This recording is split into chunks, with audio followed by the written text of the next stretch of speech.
BJP നേതാവ് പ്രകാശ് ബാബു ഉൾപ്പെടെയുള്ളവർ നമ്മോടൊപ്പം ചേരുന്നുണ്ട്. ഇപ്പോൾ ഉയരുന്ന ആക്ഷേപം ഇതിൻ്റെ ഘടനയുമായി ബന്ധപ്പെട്ട് നിർമ്മാണവുമായി ബന്ധപ്പെട്ട് വരുന്നുണ്ട്. നിങ്ങൾ എന്താണ് മുന്നോട്ട് വെക്കുന്നത് ഈ ആളുകളുടെ മരണവും ഈ സംഭവവുമായി ബന്ധപ്പെട്ട്? അല്ലേ, ഞങ്ങളെ സംബന്ധിച്ചിടത്തോളം 195 കോടി രൂപയുടെ പ്രധാനമന്ത്രി സ്വാസ്ഥ്യ സുരക്ഷാ യോജന പ്രകാരം നിർമ്മിച്ച ബ്ലോക്കാണ്.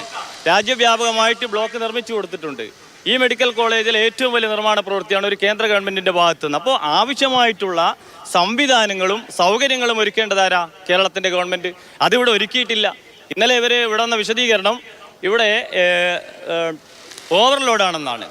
ഓവർലോഡായിട്ടാണ് ഇത് പൊട്ടിയതെന്ന് പറയുമ്പോൾ അതിൻ്റെ അർത്ഥം എന്താ? മറ്റ് പല സ്കാനിങ് ഇവിടെ വർക്കിംഗ് അല്ല. മറ്റു പല ഡിപ്പാർട്ട്മെന്റിലും സ്കാനിങ് MRI മെഷീൻ ഉൾപ്പെടെ ഒന്നും വർക്കിംഗ് അല്ല.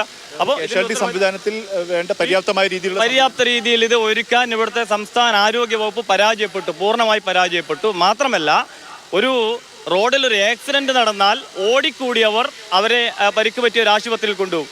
ആ ലാഘവത്തോടു കൂടിയാണ് ഇവിടെ വെന്റിലേറ്ററിൽ കിടക്കുന്ന രോഗികളെ കൊണ്ടുപോയിട്ടുള്ളത്. അതിന് ആരോഗ്യ വകുപ്പ് സമാധാനം പറയണ്ടേ? അതുകൊണ്ടല്ലേ 3 പേർ ഇവിടെ നിന്ന് ഷിഫ്റ്റ് ചെയ്യുമ്പോഴല്ലേ മരണപ്പെട്ടത്.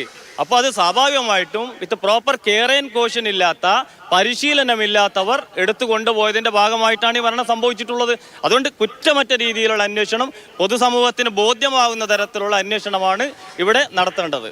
ഇതാണ് പ്രതിപക്ഷ നിരയിൽ നിന്നുള്ള പ്രതികരണങ്ങൾ. ഈ നിലയിലാണ് കുറ്റമറ്റ അന്വേഷണം ഉണ്ടാകണം എന്ന ആവശ്യമാണ് ഇപ്പോൾ പ്രകാശ് ബാബുവിന്റെ BJP പ്രതികരണമാണ് കണ്ടത്.